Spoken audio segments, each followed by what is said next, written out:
Hi ළමයි. ඔන්න පොය දවසේ මම ගියා දුම් හිඳැල්ල බලන්න. මං හිතුවා ඒකේ ලොග් එකක් අරන් ඔයාලට එක්ක බෙදා ගන්න. ඉතින් ඔන්න ඔය විදිහට අපි යනකොට හරි ලස්සන සුන්දර පරිසරයකුත් එක්ක තමයි අපි ඇතුළු වුණේ.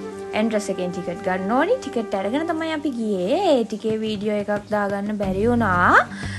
මට පස්සේ මගට යනකොට තමයි හිතුනේ ඒක මං අනිත් කට්ටියත් එක්ක බෙදාගත්තොත් ඔයාලටත් ටිකක් ආස හිතෙන ගමනක් කියලා හිතෙච්ච නිසා.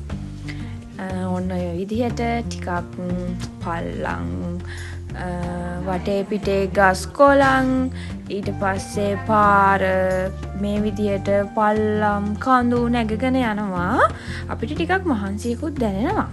හැබැයි ඉස්සරහට යනකොට ඒ මහන්සිය නිකම්ම නැති වෙලා යනවා.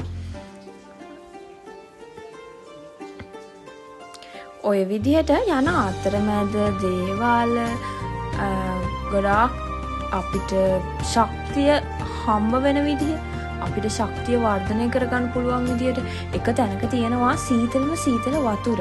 ඒ වතුර බීලා අපිට ආයෙ ගමන යන්න පුළුවන්. අපි ආයෙ මහන්සියලා එනකොට අපිට ඒක ආයෙ බීලා ශක්තිය අරගෙන එන්න විදිහට හරිම ලස්සන ගමනක්.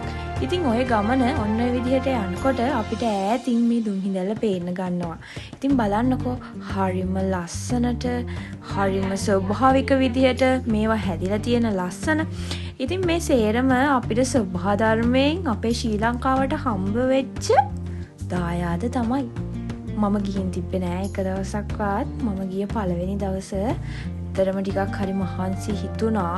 හැබැයි ඇල්ල ඈතින් පේන්න අපිට යන්න ආසාව වැඩි වෙනවා. ඉතින් ඒක හරිම කියන්න වචන නැහැ.